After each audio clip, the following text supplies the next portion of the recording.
This California native with Mexican roots often turned a football field into a bull ring. Although in him, there ran the blood of a bull. He's the only offensive player I ever met, a quarterback who would attack defensive players. I mean, you would charge at him, didn't have to run, would. Some form of challenge is necessary on every play that you play. And if you don't come up to that line of scrimmage as a quarterback ready to challenge that defense, they're going to eat you up. And welcome back to Sports Talk. Doug Miles with you, and our colleague Don Henderson not with us tonight. He's out in Las Vegas this week, so I know he misses talking a little football. We're going to talk football and kind of some vintage football on this segment of the show. 50 years ago, just about a couple of weeks ago, as we talked to you tonight on a Monday night, January 27th, was Super Bowl IV, which featured the Kansas City Chiefs and the Minnesota Vikings, and two great teams matched up in that Super Bowl. Kansas City came out on top, but boy, one of the great quarterbacks, one of the greght teams of the late 60s and through the 70s was the Minnesota Vikings, and they were quarterbacked back in 1970 and 69-70 by a great quarterback named Joe Kapp. We're going to talk to his son right now, who has written a book called Joe Kapp, The Toughest Chicano, a Life of Leadership, new book that just came out a couple of months ago, tells a really interesting and inspirational story about his dad. And J.J. Kapp joins us today from out in Northern California. And J.J., real pleasure to talk to you. How are you tonight? I'm great, and thank you for having me on the show. We really appreciate it. Yeah, great to have a chance to talk with you. As we mentioned before we went on, I just kind of was looking up, maybe who's available or what was going on, because I remember in 1970, that was the first Super Bowl I ever remember watching on TV. I was a young child of about 8 or 9 years old, and that was the first one I saw, Kansas City and Minnesota, and I remember watching your dad, and he really became one of my early favorite quarterbacks, even though they didn't win that game, but I remember watching some of the games earlier that year, and he was a tough guy, and you talk about that in the book, really had kind of a tough life in a sense, but turned it around and made a great career for himself. So I guess that probably was the inspiration for the book, right? Well, it was. It's a little bit of an interesting twist, though, because 20 years after that 69 season, which is the Vikings' first Super Bowl season, he wrote a book with Ned Averbuck, who's one of the co-authors, about that season, but it was never published. So that sat on the shelf for a long time, but it's very detailed. It's it's got a lot of insight into that season and what it took for that team to come together to be a champion, and not only a champion that year, but a perennial champion for years afterward. But we surrounded that book, that story, with his life story. And so it's all there. The 69 Vikings, the genesis of the Vikings' successful winning tradition, as well as what Joe brought to it, and also about his life, which has been, very unique and, as you say, inspirational to a lot of people. And we're really proud of the book and glad that it's out. And we would have liked to have seen the Vikings take on the Chiefs this year instead of the 49ers for a nice 50-year reunion, but the Chiefs made it, and it should still be a great game. I was kind of hoping for that myself, JJ.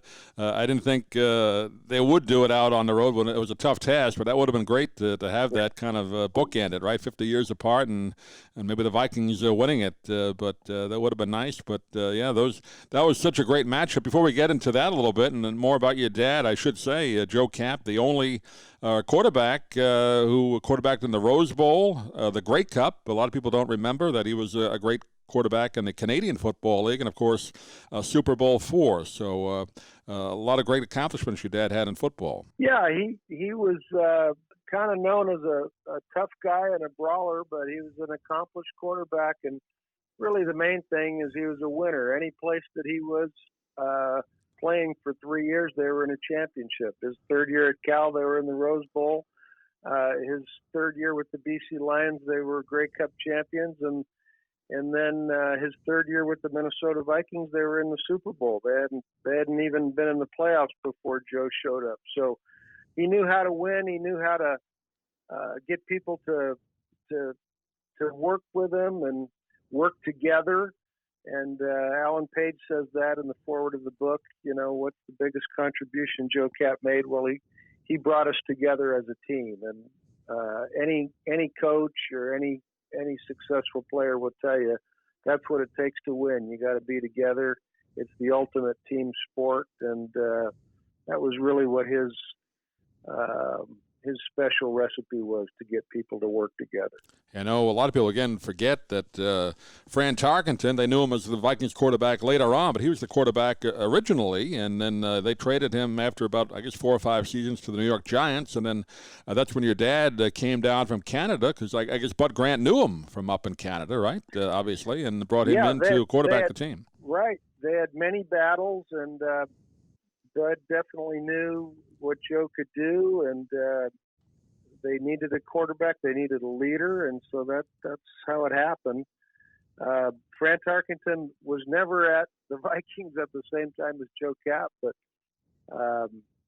obviously the first real success as far as the Vikings as a perennial champion started in 1969 with that championship season and Joe leading the charge.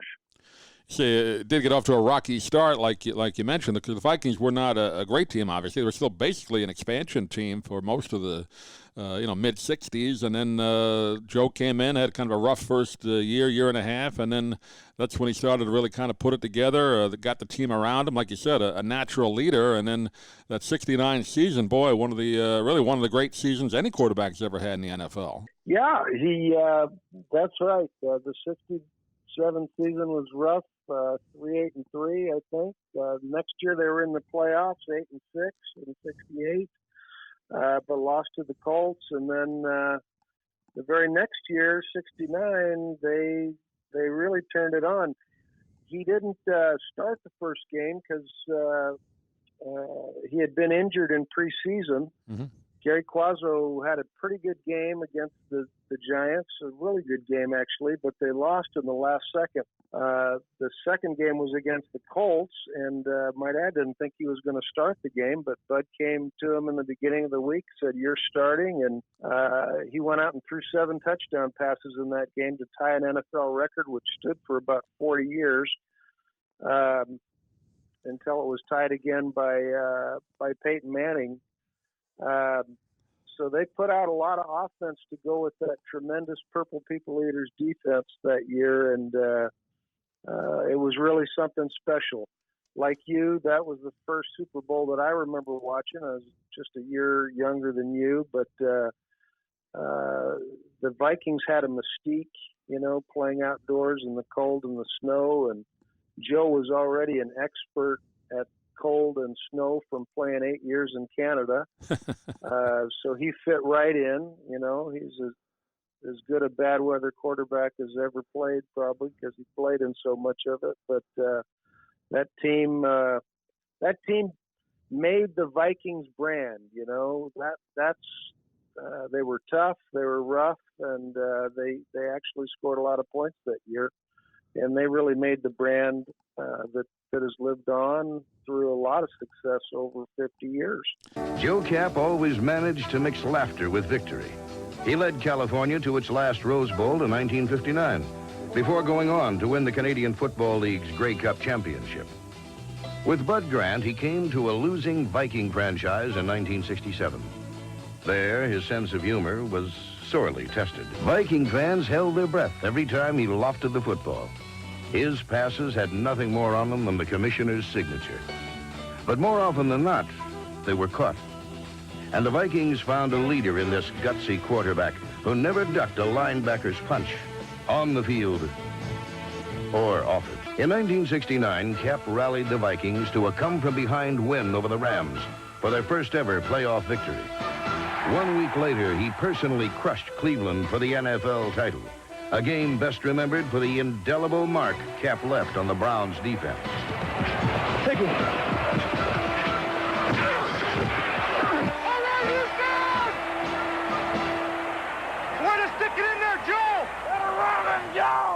Talking with J.J. Kapp, the son of Joe Kapp. The name of the book is The Toughest Chicano, A Life of leadership. And JJ, I was happened to find on YouTube. I was glad to find not too long ago. Somebody must be finding these old football games. There's a lot of great vintage football being put up on YouTube, and they had the game with the Vikings and Browns in the playoffs in the '69 season. So you really got to see the whole game and your dad in that game, which not just highlights but the full game. So it was fun to watch that. Have you seen that lately? Yeah, I have, and it is fun to watch that. It's amazing how much old stuff that you can get. Yeah, that's fun to watch, and you can see how tough these guys were, and you could see how much tougher the weather conditions were. Now the fields are pristine, and many of them are, field turf, and they don't have the mud and the snow and the rain problems that they used to have to deal with on a regular basis. Whole Metropolitan Stadium. I mean, the classic games there with not only the cold weather but also snow. I mean, a lot of games. You don't see any snow games anymore, very rarely. But there was always 3 or 4 snow games with the Vikings back in the day. Yeah, and it was, they reveled in it, kind of. It was an advantage. These teams like the Rams would come in and they would have their big orange mittens on and heaters, and Grant wouldn't allow any of that, and it didn't matter. No heaters either, right? He wouldn't allow heaters on the sideline, Bud Grant. No heaters on the sideline, and these guys, they toughed it out, and they won a lot of games that way. You mentioned your dad's toughness, and again, for people who haven't seen it, check out the games you can find on YouTube, because your dad wore really kind of the basic helmet with the one bar across, and he would be not afraid at all to just run it right into the line himself like a running back. I mean, you don't see quarterbacks do that anymore. No, he was really kind of. People forget when he got to the Vikings, he was a 10-year pro, or by the time it was the Super Bowl season, having played in Canada. But he played in college when you had to play both ways by rule. So he was, not only was he a quarterback, but he played safety on defense, and he really, thought it was important to be as good a safety as he was a quarterback. And he took a lot of pride in being a hard-nosed football player, and never wanted to be thought of as a sissy quarterback, so to speak. Now, he may not have thrown the prettiest ball, and he admitted that himself, but boy, he found a way to get the ball there, didn't he? Well, he did. He's kind of unconventional. Going back to Cal, he was actually the leading rusher because they ran an option offense his senior year. He took a lot of pride in being able to do all the things that he was ever asked to do. But threw for a lot of yards up in Canada. He's a Canadian League Hall of Famer, and didn't only play in the NFL for 4 years, but obviously was very successful. And you talk about toughness. He knocked Jim Houston out of that Cleveland game that you mentioned with a run, because there's no way he was going to slide, right? And but he got kind of lucky and caught Jim on the chin, and that's a highlight that is kind of lasts forever. And this other thing I didn't get in the book, which I'd like to mention, because it just kind of takes home how unique and tough a guy he was. Gino Cappelletti, the great Boston Patriot player, who he played with for 1 year, said that 2 of the hardest hits he ever saw was after Joe threw interceptions and went and tackled the guy who picked them off. So, you don't see that much. You don't see the quarterback making too many tackles, but he took a lot of pride in being a complete football player. And even though it wasn't conventional, that was kind of his way to lead by example, because when other football players saw your quarterback doing stuff like that, they tended to follow and be willing to sacrifice as well. Great, like you said, the highlight of that, you can see it on the full broadcast of that Cleveland game where he makes the tackle and Joe is just standing there. The guy's on the ground looking, and Joe looks at him and makes sure he's still alive, I guess, but he walks away. I mean, hey, that's football, right? Back then. Yeah. It's a rough game. It's a tough game, and these guys have paid a heavy price, but he has no regrets. But you got to recognize how debilitating it is. Yeah, we'll get into that in a minute because your dad is suffering some of the effects of that. We'll get to that in just a couple of minutes. I just want to mention a few more things about Joe's career. Kind of a contract situation after the '69 season, right? I don't know if it was with Bud Grant himself or with the general manager, but then he winds up going to the Boston Patriots and didn't quite work out well there. Do you shed any light on what happened with the Vikings, why he didn't come back?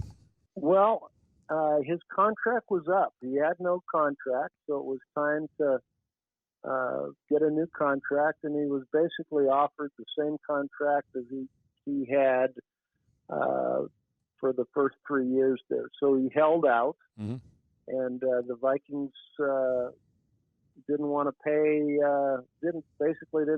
a raise, and so it was an impasse, and what ended up happening is he signed with the Boston Patriots, who then, because of the Rozelle rule, which he later challenged, had to compensate the Vikings, even though he wasn't under contract with the Vikings, but that's how the old system worked. And he ended up with the Patriots and signed a big contract with them, and they hoped he would instantly turn that team around, and of course it doesn't happen instantly, right? And right. So he played there for a year, took a lot of beatings. They were not a very good football team, but when he went back to training camp the next year, they locked him out. The NFL locked him out because he hadn't signed a standard players contract, and the standard players contract was a contract that set up the rules that I just described to you about not being able to essentially be a free agent, right? Being subject to the Rozelle rule, and all those things. And so he didn't sign that contract because when he signed with the Patriots, there was no collective bargaining agreement in place, and so he didn't see why he should sign that contract. He didn't see how those rules were helping him or any other players, so they kicked him out. He sued the National Football League, won a summary judgment where they found that the Rozelle rule and many of the other rules were in violation of the antitrust laws, and eventually went to trial for damages. The jury found no damages. But by that time his career was over and he was out of football. But he has no regrets about that. That case led to much better conditions for players. It took a long time, but there is forms of free agency now. The players get a much greater share of the pie, so to speak. And he feels proud to be a part of standing up for that.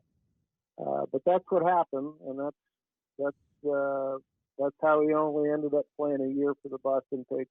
Yeah, I was going to say, your dad really is the football version of Curt Flood. I mean, he challenged, it wasn't called the reserve clause, but basically from what you described, it almost was, and no free agency, and your dad stood up to it. And like you said, like Curt Flood lost his case originally. Don't understand that still, but your dad at least won that case, got some precedent anyway. So I don't think people realize how important your dad was to football. I mean, people think about the on the field activities, how great he was, but the off the field probably more important, right? Yeah, I think so. I mean, again, it's a legacy of leadership. I mean, leadership is doing things that are sometimes unpopular, doing things that show that you care about the team and others more than you care about yourself. And obviously, he had his own personal reasons to want to challenge the NFL, but he also felt like, somebody had to stand up for the other guys. And so that's a tremendous legacy. And you're right, most players don't know anything about it. But it was exactly the same stand and the same sacrifice that Kurt Flood made in baseball. So it's good company to be with. Absolutely, sure. yeah. I remember when they won the 1969 NFC title game against Cleveland, and Carl was up there and waving his fist, and he said, "Joe," he said, "you're my brother," and he meant it, and he was crying, and Joe was crying, and Joe had this big bottle of champagne in and he just smashed the champagne on his locker, because that was a very important thing for a black player to tell Joe Kapp. That's why they won a lot of games with Joe playing. I know for a fact that there is no most valuable Viking. There are only 40 most valuable Vikings. I just can't accept this. Thank you. Joe Kapp never played again for the Minnesota Vikings. But the men he left behind went on to become one of the league's most closely knit and competitive teams. That is the legacy of this quarterback, whose habit of playing the game from his heart won him the admiration of his teammates, his fans, and even his opponents. J.J. Kapp is our guest. We're talking about the book he wrote, Joe Kapp, The Toughest Chicano, A Life of Leadership. Well, one more note on the Super Bowl. Obviously, I guess not the happiest memory if you're a Vikings fan, but your dad really kind of took a beating in that game. The Chiefs somehow got to him a lot, and Joe really, you could just see, if you get to watch that game, that's available on YouTube as well. Almost looked like he had trouble breathing at one point. So many hits he took to the body. But did he talk about that much in later years, or did he just kind of put that out of his mind? There's no question he took a extra beating in that Super Bowl game. I think it was a bootleg that he ran where Aaron Brown got him and landed on him, separated his shoulder. He called that knowing it was coming, but the competitor just fights to the end, and he had tremendous respect for that Chiefs team. Because they really were a talented team. Even though the Vikings were favored, they shouldn't have been favored at all, probably, but they certainly shouldn't have been, 13-point favorites. So, he talked about it a lot, but he did have just tremendous respect for those Chiefs, because that was a hell of a football team that a lot of people forget about. I don't know if you've seen the film. I guess probably wouldn't be one of your family favorites, but that great film that NFL Films made with Hank Stram mic'd on the sideline. I mean, it's entertaining, but I guess if you're a Viking fan, you probably didn't enjoy that as much as a lot of people did, right? Well, no. We've seen the film many times, and, we know that it has high entertainment value, but particularly for the Chiefs fans. That's tough to watch. It was, a game that they certainly didn't play their best football. They got beat by the better team that day. And the thing about the Super Bowl is you never know if you're going to get another chance. Right. And, Joe didn't. And I know that stuck with him for a long, long time. Because, of the competitor. When you get to the level of, playing for the world championship, you don't get there unless you're a tremendous competitor, unless you think that you can win and beat anybody. And so to not be able to get back there is very frustrating. It can even be haunting for guys. And so, as much as it's healthy to move on and set it aside, and for the most part, he and the other guys have done that. There's something that always sticks in you that you wish you could have had one more shot at it. We were recently with that '69 team. The Vikings did a nice reunion for the guys at the beginning of the season, and I know that as long as it's been, there's a lot of feeling like that boy, we wish we could have had one more shot at it to give to get that championship for the Vikings fans. I guess you don't like the phrase "matriculate the ball down the field, boys," huh? No, matriculate the ball down the field is not one of our favorites. Well, I won't say it again.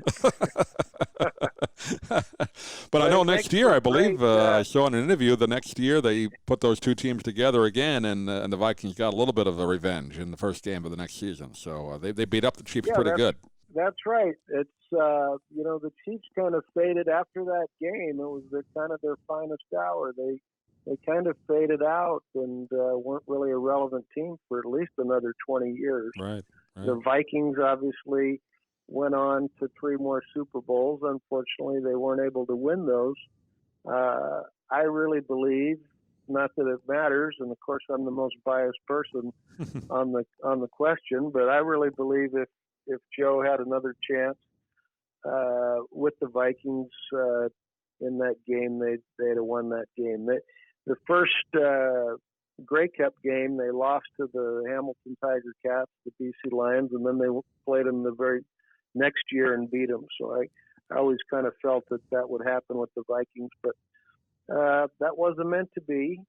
And so, there's no crying in football. You just you pick up and you move on. And fortunately, he was able to get back to football after his lawsuit and got to coach his alma mater and had some tremendous wins, and including a game against Stanford, knocking John Elway's Stanford team out of a bowl game with the play. And the play has just been voted the greatest single play in the 150-year history of college football by the Sporting News Committee. So he was part of that, and I don't think that ever would have happened unless he was part of it. Even though he was the coach, he didn't do anything on the field. It was a game that he brought to practices on Sunday of kind of a rugby game where you could only lateral, no real other rules. But the guys on that kick return actually had done a lot of lateraling all season long, and so when their time came and they only had 4 seconds to score and win, they were ready, at least readier than most teams are when there's 4 seconds left in desperation. So that was always a happy ending in my mind for him in football, because to beat Stanford for Cal is a huge deal. And as a coach, he coached 3 wins out of 5 over them. As a football player, he won 2 out of 3 as a starting quarterback. And in basketball, because he was also a basketball player at Cal. All right. I don't think they ever lost to Stanford. So that's a big deal out west here. And Cal finally beat Stanford in football this year after 9 years. So maybe we got things going in the right direction. And again, your dad, after he finished playing, like you said, he coached, but he also, and again, I remember watching him on several shows. He would be kind of a guest star on a lot of the crime shows, the adventure shows. He was an actor, did a lot of TV and movies, didn't he? Yes, he did. He was involved in TV and motion pictures for about 10 years, mostly as an actor. I think he did about 50 TV shows. Including, Policewoman and right. $6 Million Man, some of those. And then he was in 7 feature films, including The Longest Yard, which was his favorite and probably his biggest role. And that original Longest Yard movie, we think is a classic. And he really enjoyed working with the director, Bob Aldrich, and helped him work out some of the gags in that movie. For Burt Reynolds, right? With Burt Reynolds, and Burt was a good football player. He played some college football at Florida State, right. And so they brought a lot of ex-football players in for that movie. Ray Nitschke, Mike Henry, Sonny Six Killer, my dad, obviously, but the football in that movie looks pretty real, and It does, yeah. Joe had quite a bit to do with that. But it really came out well, and it's a lot of fun to watch The Longest Yard from time to time. And we mentioned before, the effects of football. We've all heard, the sad stories of it. I know your dad, a few years ago, came out very bravely, said he's suffering from the mental effects, Alzheimer's diagnosis. First of all, how's he doing? And I know he's also said I saw a couple of clips that he's going to donate his brain to science when the time comes. So he's going to do that, right? Yeah, he is going to do that. I think it's important that we find out if he's got CTE. I'd be shocked if he didn't. But he's doing well. His dementia, Alzheimer's is, everybody's is a little bit different. Mm-hmm. We're very fortunate he still knows who we are. He's usually in good spirits, but his short-term memory is completely shot. Right. And that can be real frustrating.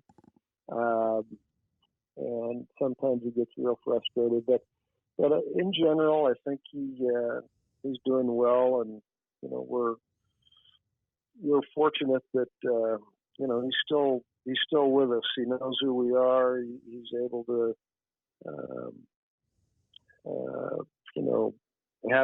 have some quality of life. Physically, he can get around okay. I mean, the knees are pretty good. Yeah, he's not going to be running a bootleg or tackling anybody, but he's mobile, and right. He does have a lot of pain. He has a lot of aches and pains, and but he's still up and around. Yeah, and I know a guy like that. I think I've heard him in interviews say he wouldn't trade it. I mean, he wouldn't trade it for what he accomplished in football. A lot of those guys say they do it again. So it's that type of thing, right? Even though you suffer for it later, I think they would have done it again if they had the choice. Yeah, I think most guys would say that, and I know he would say that, but it's almost like I don't want to say a obsession or a disease, but there's something to that, that yeah. you would put yourself through so much damage for the love of the game. But they do it, and they're still doing it. It's the ultimate team sport. I think that's why everybody loves it so much. Everybody has a small role. Some of them are a little bigger, obviously, but people can relate to that, doing their job and coming up with a group result, because that's basically what we all do in our other aspects of life, right? So I think that's why football is so popular, and people are so interested in it. Yeah, no doubt.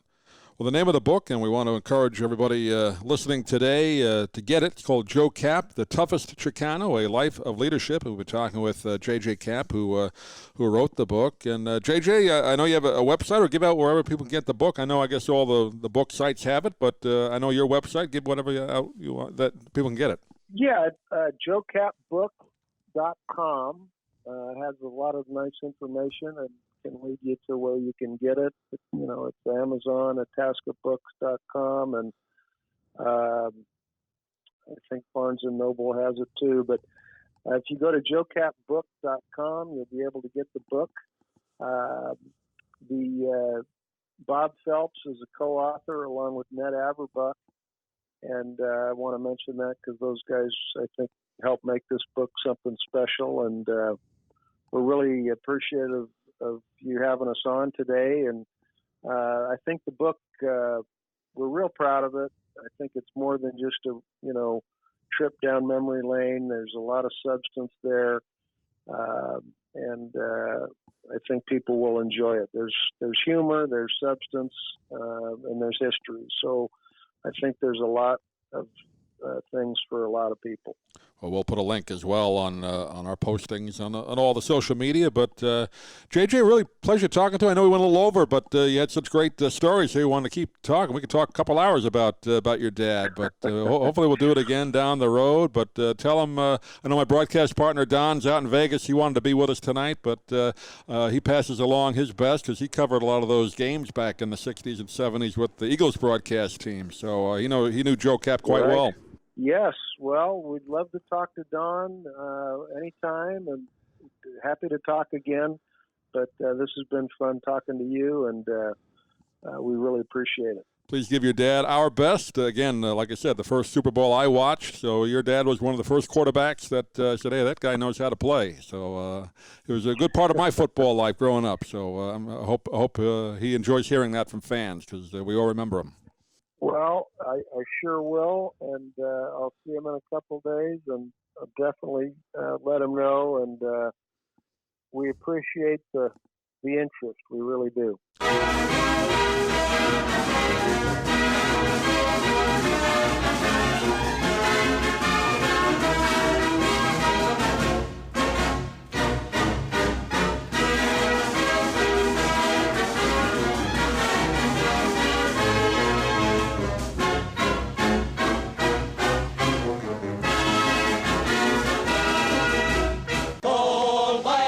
Let's win this game. Skol Vikings, honor your name.